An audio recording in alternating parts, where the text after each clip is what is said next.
ready to rock and roll? Just unmuted to tell you to go live.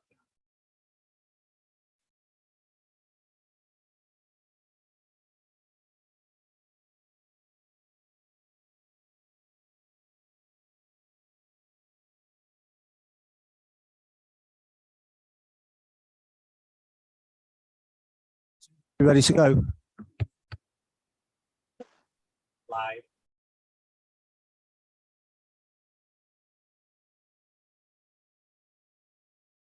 Now 7 o'clock. Good evening, everybody.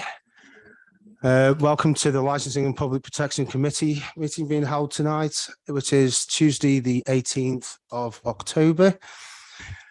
Welcome to members, officers, two guys from the press, and to the scores of people who are watching on YouTube this evening, which I may remind members that we are being recorded on YouTube this evening, which will be made available for publication at a later date.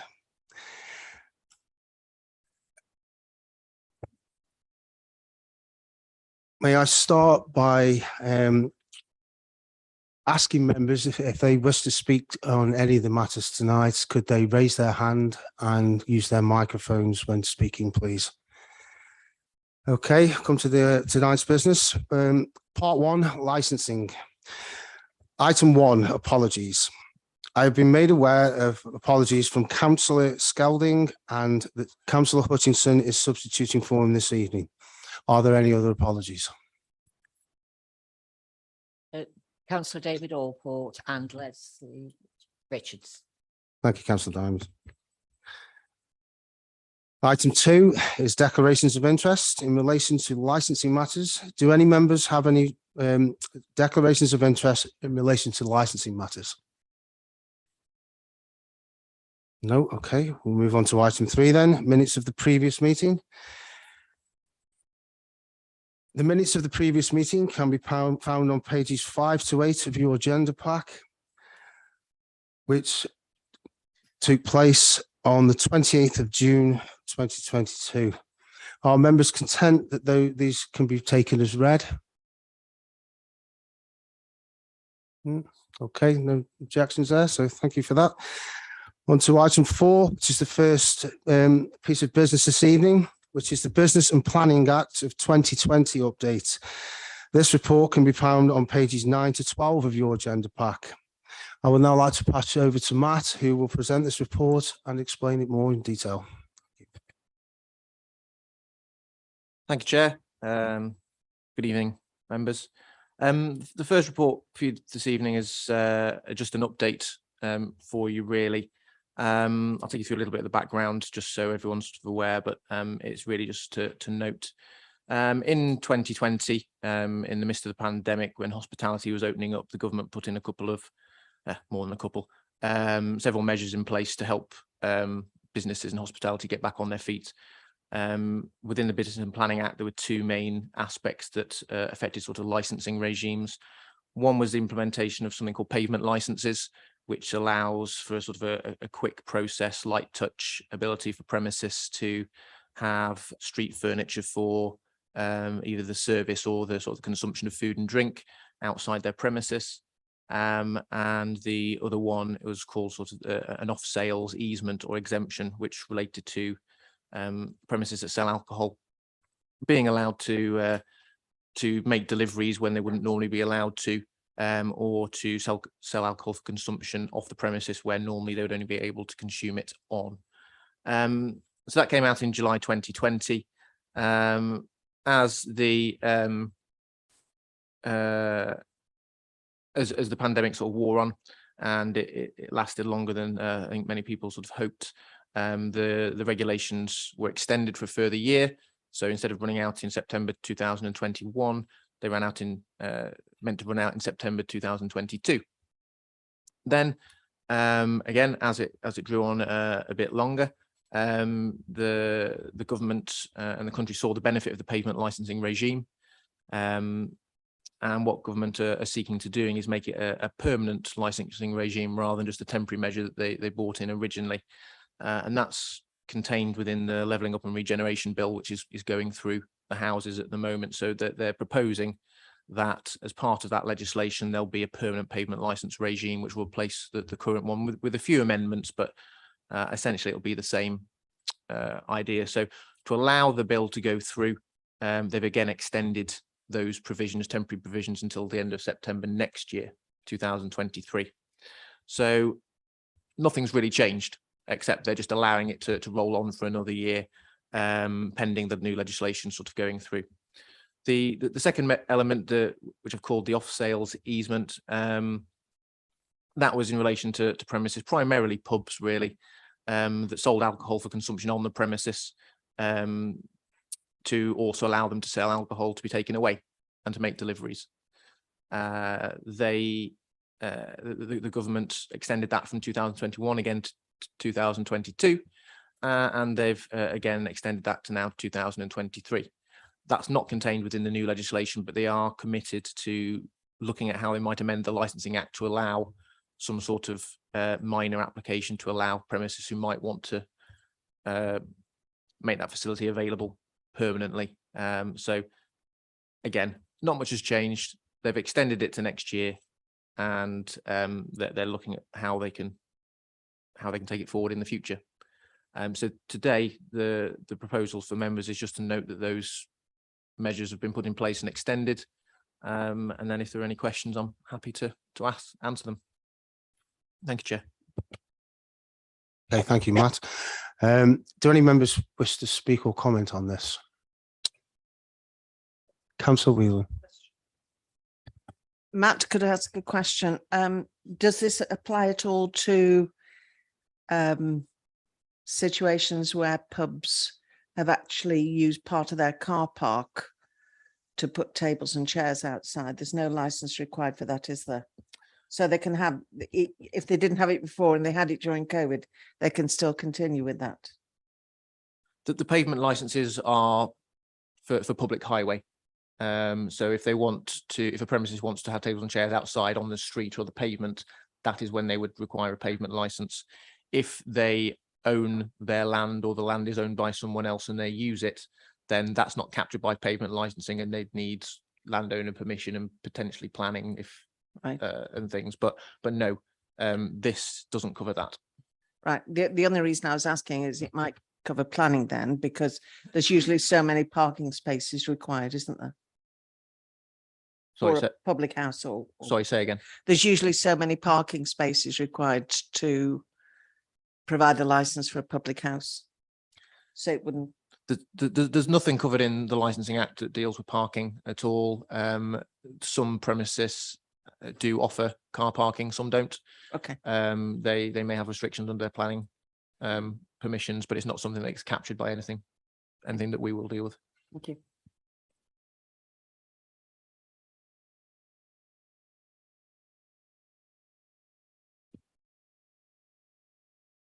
John Williams. Thank you, Mr. Chairman. Really welcome this continuation of the people sitting outside, and I hope it continues after this. I think we should allow, and over the years it's been mainly the police that have objected because of the fear of antisocial behaviour. I don't know of any problems there has been in the town, any of the premises, either pubs or cafes that have had any problems with antisocial behaviour. And it's been a beautiful summer, and people have been sitting outside after the pandemic. It's good to see people sitting outside. People that didn't want to go in the premises because of the fear of COVID have sat outside. And like I say, it's been a beautiful summer, and it's lovely to see the iron market with people sitting outside talking and shoppers going about their business. Really, I think it's really helped the businesses, but it's really helped the feeling of well-being within the town centre. So I really welcome this, Mr. Chairman. Thank you.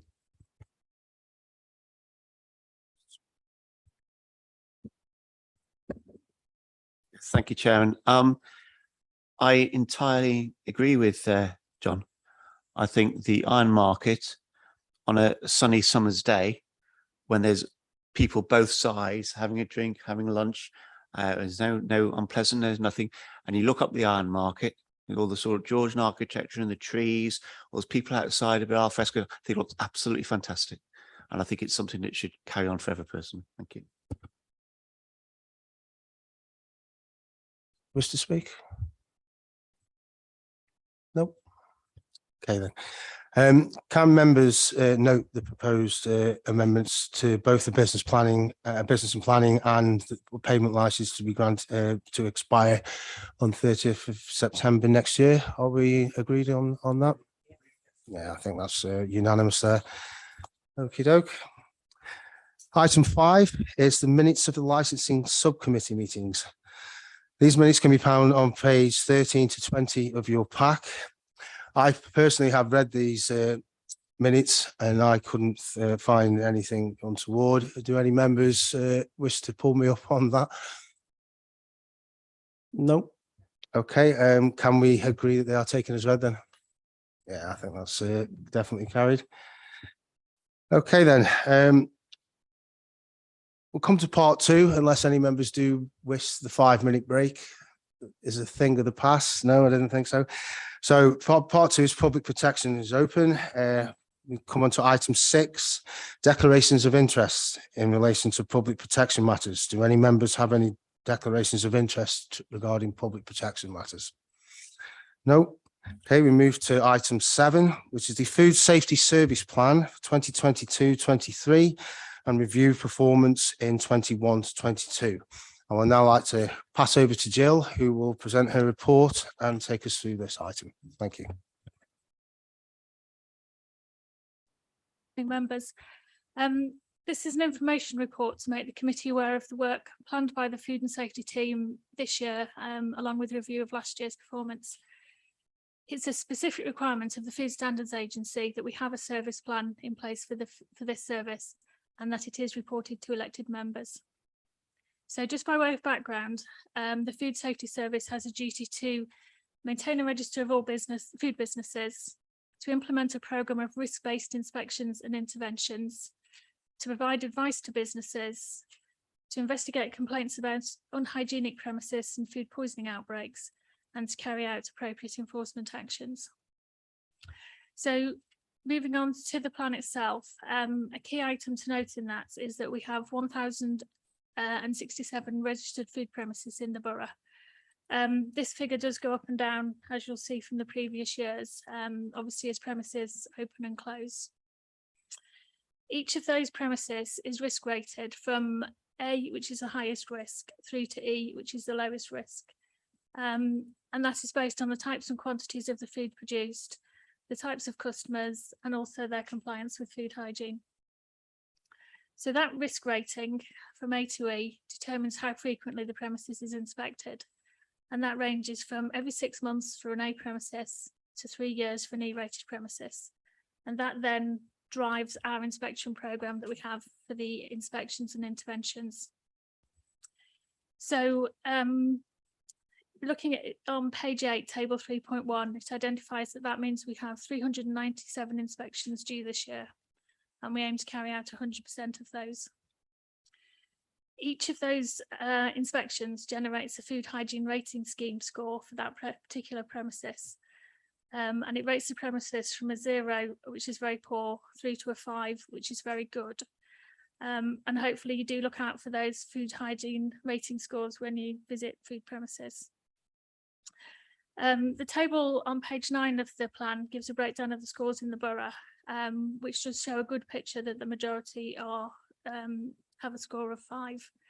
Our officers will be working very intensively with the food premises that are in the 1, 2 and 3 bands. So although the food inspections are a big part of the team activities and the kind of the main part of the plan, the team do also deal with a range of complaints relating to food premises about food handling practices, items in food that shouldn't be, food poisoning and infectious disease outbreaks, and health and safety activities too. And there's figures relating to those activities in the plan. Are there any questions? I'll put it out to the members. And any members wish to ask a question or comment? Yeah, Councillor Hutchinson.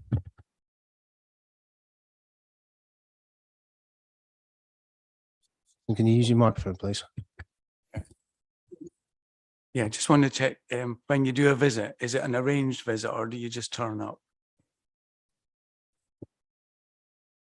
Ideally and usually they are unarranged visits. Occasionally short notice will be given in order to ensure that you have the right person to speak to. But essentially, a lot of the things that are assessed can't be changed overnight, so that short notice shouldn't affect the outcome of the inspection.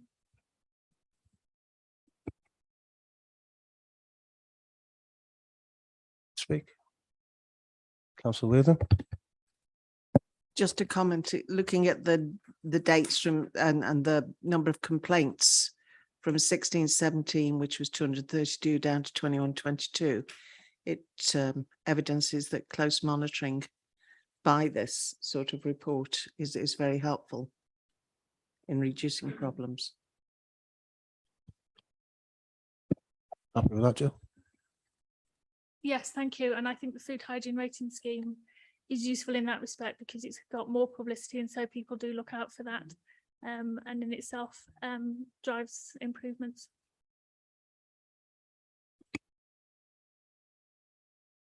Councillor Sweeney. Yeah, thank you, Chairman. No, I think it's when you look at the chart on the 1st of April, 757 out of 867, very good. I think it's excellent news that people in Newcastle eat safely in our borough. No, it's tremendous news. Thank you, and thank you, Jill. Councillor John Williams. Yeah, thank you, Mr. Chairman. I think it's an excellent report, and it gives people's on the 5 to 0. It gives people's confidence what premises to go into, cafes and restaurants. It really helps you to choose what are the best restaurants and cafes to go into. And a lot of work is done by the officers to get this up and running. How long has it been going now? 2011. 2011, a long time. Yeah, a long time. And I think it's superb. And I take my hat off to the officers, the work they do, diligence, and going into premises and checking them over and coming back and giving us like I say, the confidence to use the cafes and restaurants with the very good number 5. Very good. Thank you.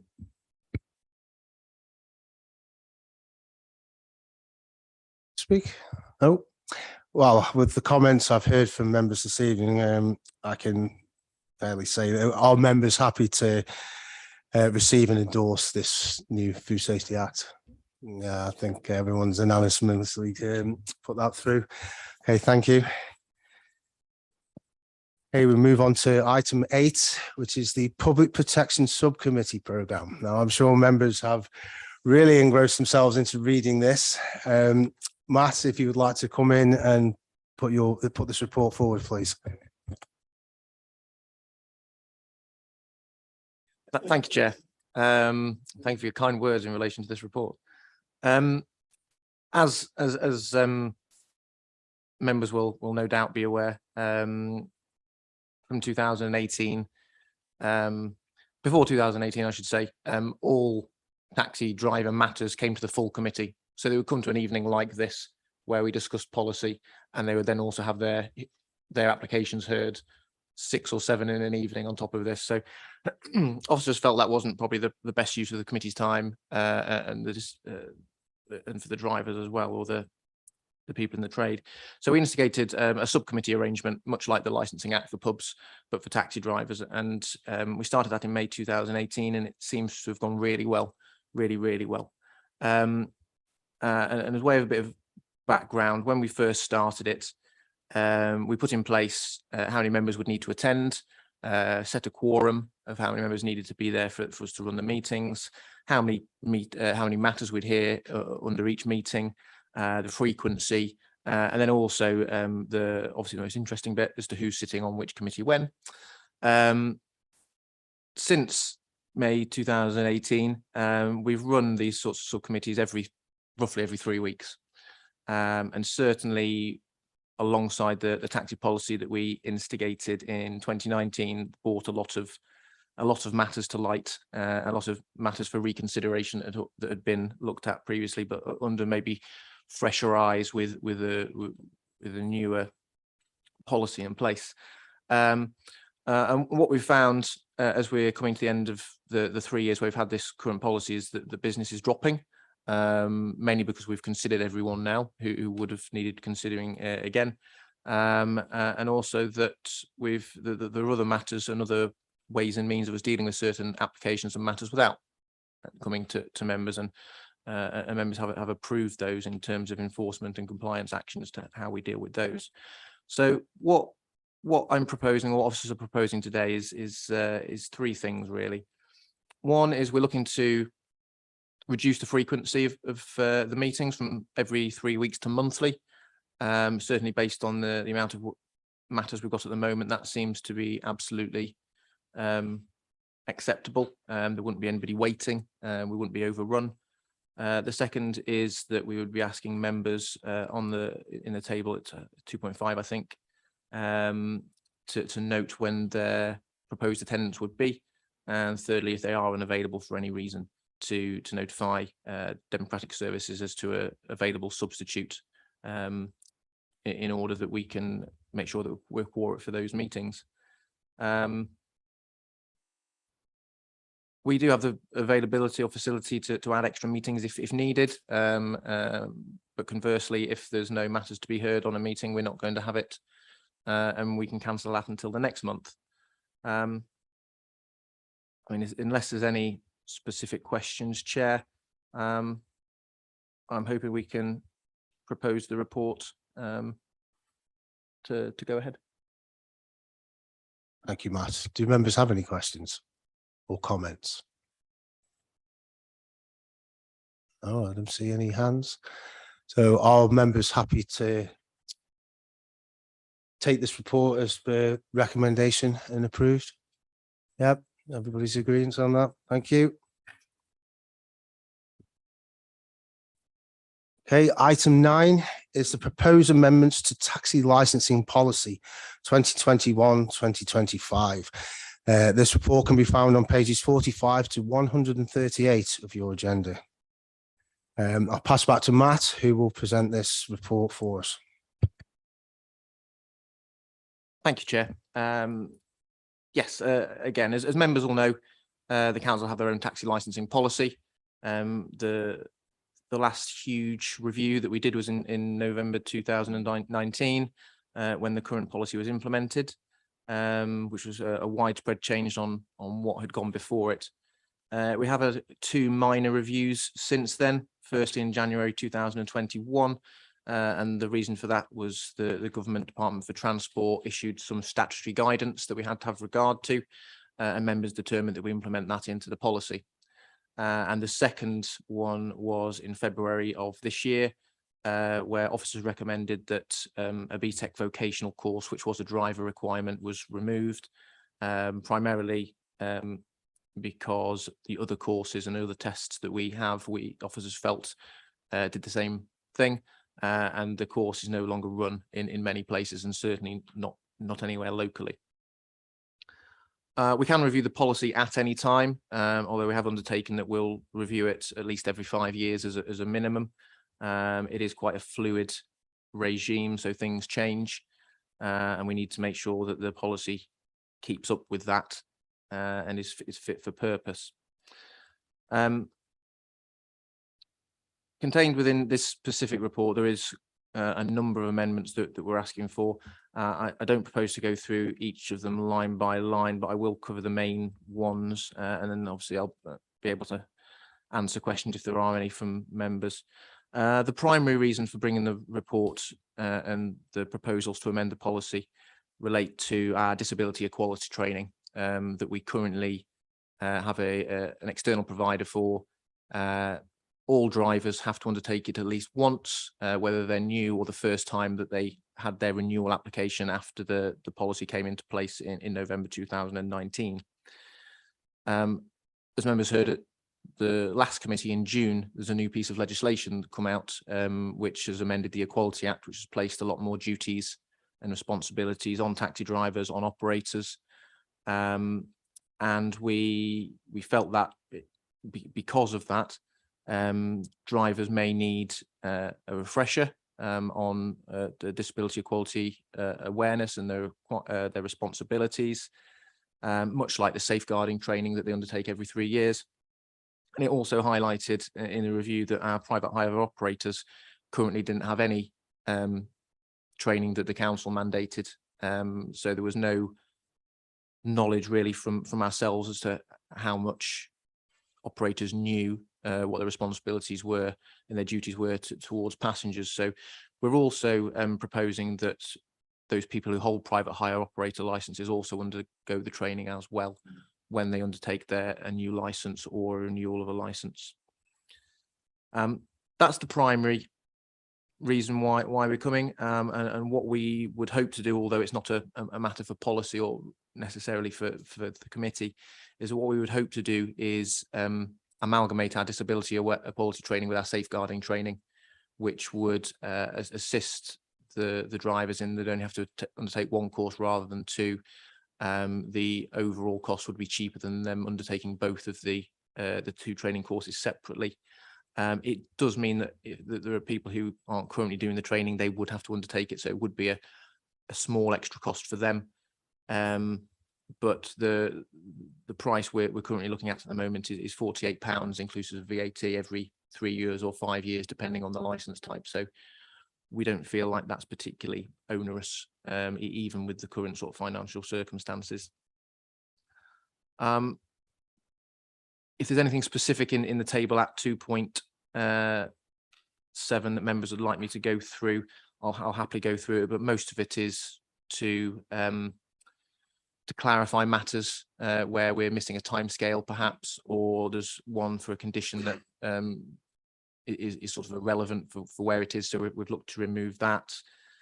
A few more considerations in relations to vehicle licensing, where vehicles have been in accidents, what the process is for retesting the vehicle, what information the council can ask for, but most of it relates to the disability equality training.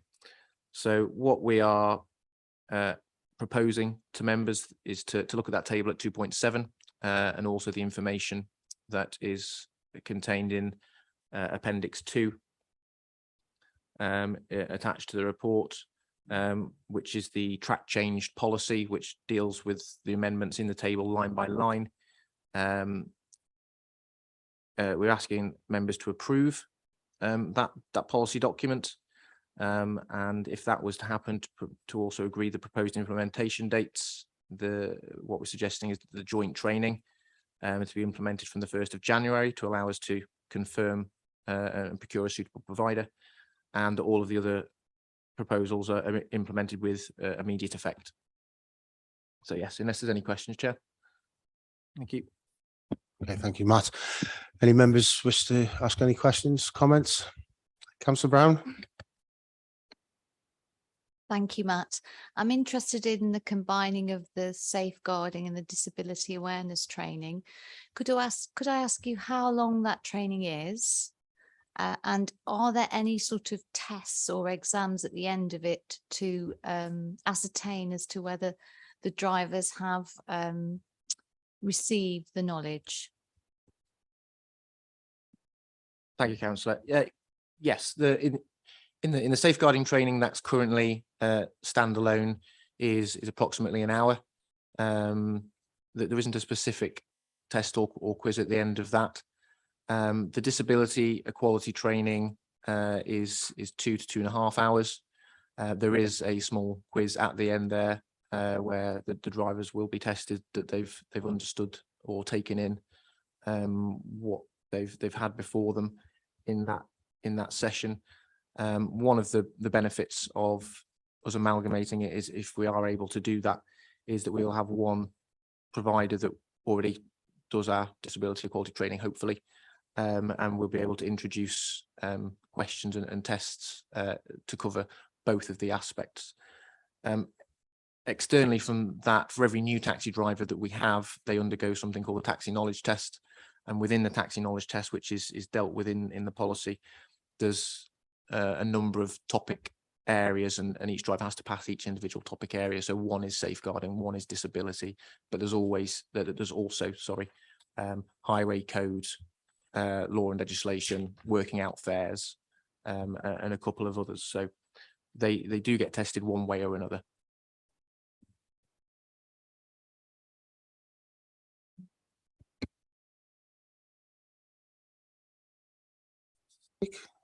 Councillor Wheeldon. Thank you, Matt. Along with the food report, this report, as far as I'm concerned, I'm sure everyone would agree with me, gives such confidence for the civilians living in the borough.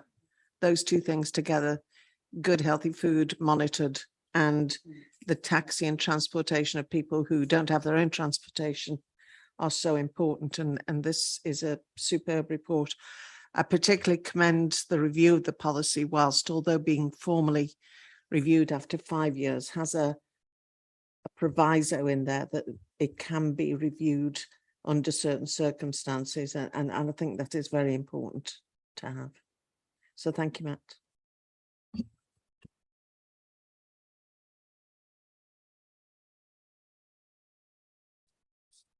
Raises of hands. So are members happy that the proposals contained within this report are implemented into the policy and are set out as recommendations?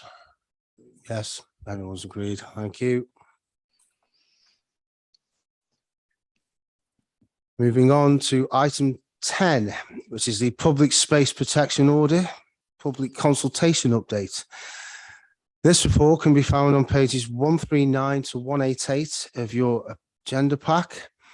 I'll now ask Michelle, who is joining us remotely this evening, if she will present this report and take us through this item. Thank you. Thank you, Chair. I hope everyone can hear me okay. Some of you will remember back in June, we came to the public protection meeting in regards to the public space protection order for the town centre and Queen Elizabeth Park. As a result of that meeting, we conducted a 6-week consultation, which took place from the 15th of July to the 26th of August. That was really to ascertain the views and the thoughts of members of the public and professionals in regards to the proposals we were hoping to implement around a public space protection order for those 2 locations. As part of the consultation, 219 online responses were actually submitted. Of the 219, 187 were from residents of Newcastle-under-Lyme. 53 were from people employed in Newcastle-under-Lyme. 19 were visitors to the area. We had 16 responses from local businesses, owners, and managers. 7 responses in regards to representatives of numerous organisations, and 6 from councillors. From the results that have been collected, there's clear support for all the proposed restrictions, and at least 88% thought that each of the proposed restrictions were actually justified. The lowest support was actually for the condition around vandalism, but that had an 88% majority who were actually in support of that. The highest support for the proposed restrictions was actually in relation to the drug taking, and that had a 96% support rate. We had a significant proportion of younger respondents who were actually undecided on the vandalism question, but generally the older age groups were more in agreement that each of the proposed restrictions were justified. So following the feedback that we have from the public consultation, we are able to demonstrate that there is a majority support for the 2 PSPOs to be made. There is further information if you want to look through the consultation results on the appendices attached to this report. Following the consultation results, we were also looking to implement some additional prohibitions to the public space protection orders for both the town centre and Queen Elizabeth Park. Some of these conditions are to not discard hypodermic needles or syringes in a public space, except in an appropriate sharps container, not to occupy a tent or other temporary structure in a manner that is likely to create health and safety risks for other people, and not to obstruct a building or exit, stairwell or highway after being asked to be moved by an authorised officer. The conditions that we're looking to implement are looking to target some of the behaviours that officers are having to deal with on a day-to-day basis in the town centre in Queen Elizabeth Park. And we're hoping by implementing these proposals that we will be able to tackle some of the behaviours that our residents and our officers are having to deal with every day. In addition to this, we're also looking to extend the boundary of the town centre PSPO, and this is also accompanied as one of the appendices attached to this report. It's only a slight amendment to the boundary, but you'll be able to see that we're just looking to include the footpath that actually runs to the rear of Aldi Superstore. And this is because we've had some issues in relation to that particular location around antisocial behaviour. Our proposal today and our reason to come back to this committee was, one, to give you an update in regards to the consultation that took place in the summer, but it was also to ask the committee to consider us implementing a further 6-week consultation period for both the PSPOs for the town centre. So like I say, we're looking to add some additional prohibitions to those orders, and we're also looking to slightly implement and change the boundary for the town centre PSPO.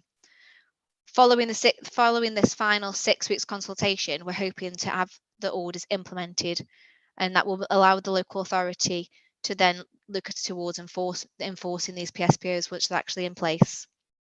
Is there any questions?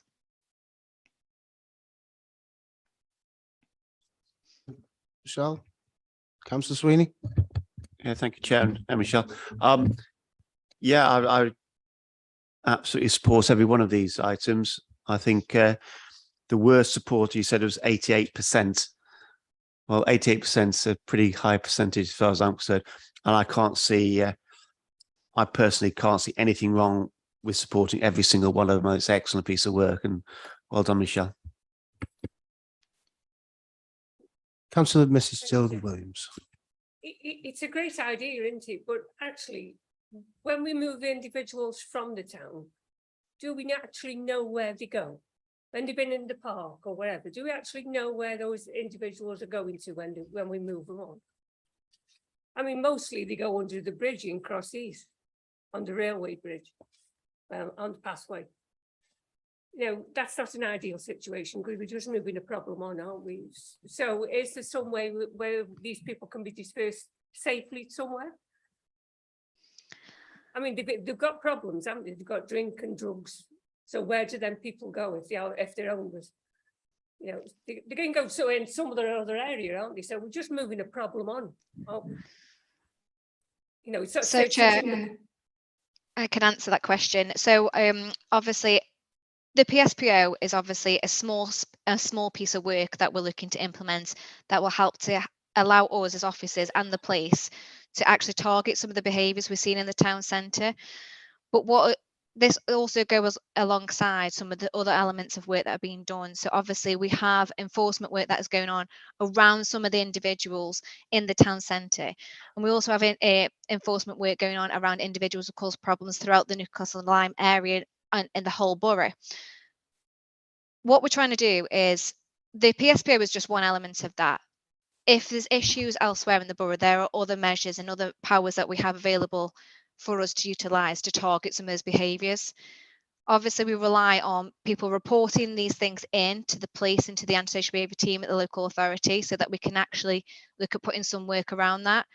We also obviously do preventative work around the installation of CCTV in order to capture some of that evidence as well that we can utilise moving forward in regards to supporting the enforcement work that we do. And obviously, on the other side of that, we also have the Rough Sleeper Navigator and the Rough Sleeper team engaging with the individuals who are actually rough sleeping on a daily basis to help to support them into accommodation, to help to provide them support in regards to substance misuse. So yes, I appreciate obviously some of the work around the town centre will disperse some of these individuals into the periphery of the town, around the town centre, but there is a lot of work that is available and it is being done in order to address some of those issues as well.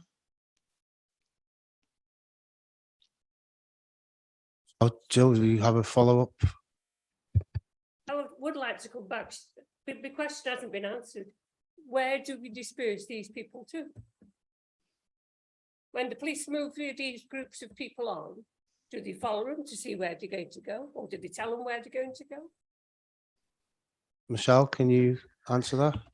Yeah, so obviously the police have a power for dispersal powers, which is separate to the PSPO, and that is usually specific to the town centre. So that usually coincides with what a rough area that around the ring road.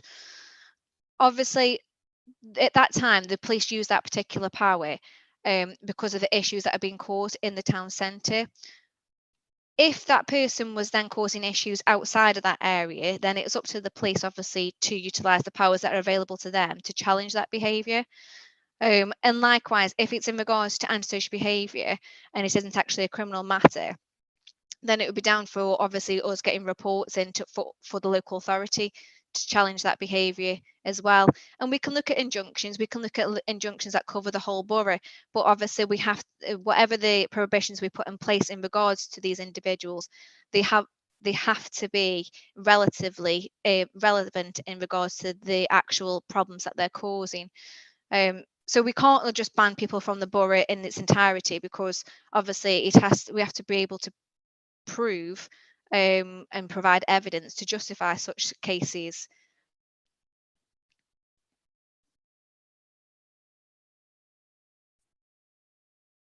Councillor John Williams. Mr. Chairman, I mean, it's a good report and a lot of hard work done by the officers, and I welcome this. But just so clear on, it's focusing on the town centre, and I agree what Councillor Jill Williams has said about dispersing. We'll come on to the town centre. We talked earlier on and talked about people sitting in the town centre, enjoying the sunshine, sitting outside cafes and restaurants and public houses and enjoying that. One thing really over the summer has pulled the town centre down is the rough sleepers. And they've been sleeping in doorways and whatever, and leaving their bedding and doing antisocial behaviour in the early hours of the morning. It's visible now what they get up to if you go down and you use the town. So really, really, this is a good report, and hopefully will allow the police to actually do some work. But again, there isn't that many police. I don't want to sound negative, but we don't seem to be we're doing this piece of work. That's great because it's a council, but there isn't the implementation of this particular. That's my worry, and it's Councillor Jill Williams saying, moving them on to other areas. We've closed a lot of the out places where they could go. Like the back O'Connor, where people could go and get help with addictions. There's no help for these people. Other than as far as I know, the Arplan's mental hospital, and that's really not adequate. Really, the police are left to deal with them, and they're not medical people. They're there for enforcing law and order. So it's a real problem, and I think we're doing our little bit with this report. That's great, but it goes beyond us. I think it's up to national government really to bring things in to allow people to be able to be looked after in right and proper manner. We've got the hard cases. We've spoken this many times. The hard cases who do not want any help. They'd rather use the drugs rather than go and alcohol, rather than go into a safer environment. So it's a real problem. It's a national problem. It's sad in this modern world. We've got this problem. But anyway, I thank you for the report, and let's hope that it does solve some of the problems in the town centre. Thank you. Councillor Wheeler. I think this is an excellent report. I think it's an excellent start. There's lots more to do, but you have to start somewhere. I take the point that Councillor Williams makes. Where do you move them on to? At this moment in time, I have residents in my ward who dare not go into the town centre on certain days and certain times. And they're elderly, and some of them are not as mobile as they perhaps once were. And you really can't have that going on within the borough. So whilst there's a lot more to do, I think this is a good start. You've got to start somewhere. the next phase, I'm sure, and the phase after that will take into account where do you take them, where do you put them. I certainly know of 2 instances that have been brought to my attention where people who are rough sleeping in the city centre were offered accommodation and turned it down because they wouldn't have such easy access to alcohol or drugs. And that's quite sad. And I feel sorry for them because they're in a situation and it is an illness. But you have to start somewhere. And at the moment, the greater good seems to be protecting those who want to, as my other councillor friend said, go and enjoy the sunshine. And go and sit and enjoy a coffee or a drink in the high street and in the pedestrian area. You've got to protect the greater good and start to deal with the problem. But that one report that has been produced is just the start and not the be all and end all. And I applaud the fact that we're actually starting to do something about it.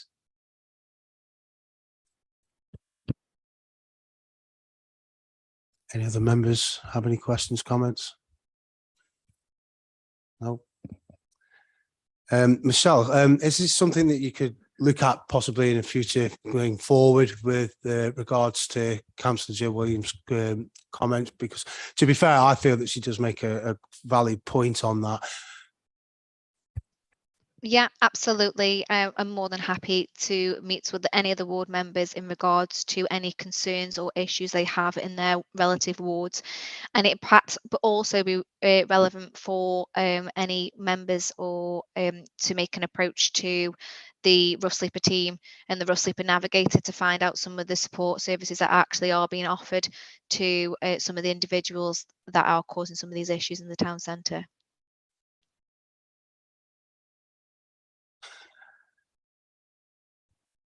So, our members are content with the recommendations of this report? Yes. Okay, that's carried. We now move on to item 11, which is the update on results of taxi licensing appeals. This report can be found on pages 189 to 192 of your agenda pack. I'll pass back to Matt, who will present this report and give us in detail on this. Yeah. Again, this is something that we bring to members each time we have a committee. Just an update as to the appeals in the courts that we've had as a result of council decisions in relation to taxis, drivers, operators, vehicles, and the like. So since the last committee meeting we had at the end of June, we've been involved in 3 magistrates court appeals. The first 2 happened on the same day with the same individual in relation to a refusal to renew his driver licence and a vehicle licence for the same grounds. The court dismissed both of the appeals and we were awarded our full costs of nearly £2,500. That they have subsequently been appealed to the Crown Court though, and we are going to deal with that in December. The third one in the Magistrates Court was a refusal to grant a driver's licence on the grounds of their conduct towards officers and some disputed allegations. This appeal was also dismissed by the magistrates and we were awarded not quite all of our costs, but £1,000, so pretty close. They have also, unfortunately, appealed to the Crown Court. And again, we're dealing with that appeal in December. So we've been very successful in the appeals that we've had. We do have a number of other appeals ongoing. So at the time we drafted the report, there's a further 4 magistrates court appeals due. The first one being in November and I think November, December, January and March, I think. And then 6 Crown Court appeals, which 2 of them haven't been listed yet, but the other 4 I think are all happening in December. So it's just for members to note that the decisions that are being taken, where we are getting appeals, we do tend to be successful, certainly within the Magistrates Court. And we're still just coming now out of the final appeals being dealt with that were delayed through COVID. So Most of the ones that we're having now are new decisions since the courts reopened and the trade sort of got back to a fuller amount of work. If there are any questions, Chair, happy to take them. Okay, thank you for that, Matt. Do any members wish to speak? Councillor Sweeney. Chairman, no, well done, Matt. There's three appeals and we've won them all. And we won costs on every one. So it seems to me that we're doing something right to get a result like that. So very well done, Matt, for your department. Thank you. Councillor Brown. Thank you, Chair. Are you seeing this as a trend where if, you've done the hard work of being successful in the magistrates, that it's been taken to Crown Court? And is there a feeling that it's worthwhile individuals doing so because it will be overturned? Real advantages to appeals being there being onward appeals to the Crown Court. If someone has held a license and we've refused or revoked it without it being immediate effect, appealing stays that decision, so they get to continue working or continue using that vehicle pending the outcome of the appeal. And given how long sometimes the court takes to hear the case, both in the first time and then subsequently in the Crown Court, and so COVID obviously didn't help with the delays. It means that people can quite rightly and quite legally carry on, even though we've had that concerns and the decisions have been taken to remove those licenses for whatever reason.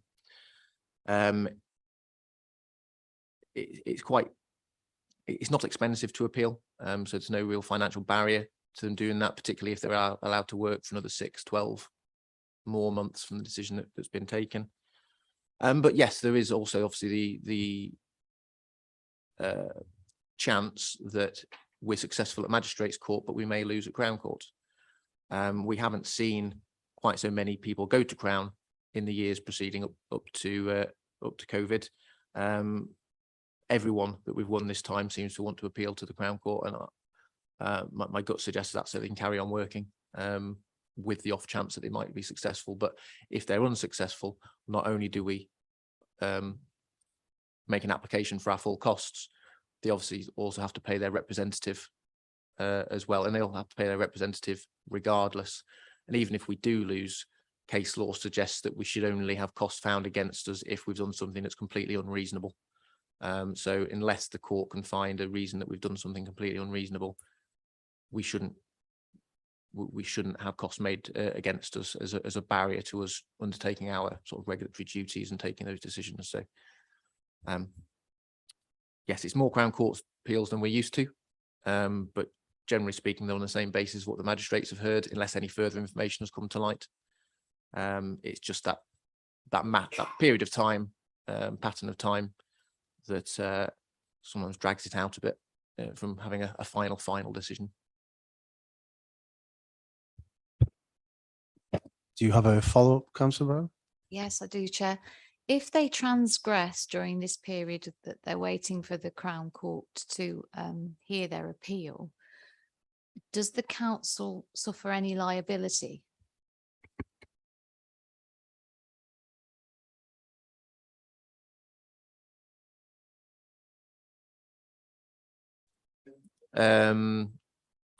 Although Dan is on the call, so if there's anything that I say that he doesn't agree with, I'm sure he'll jump in.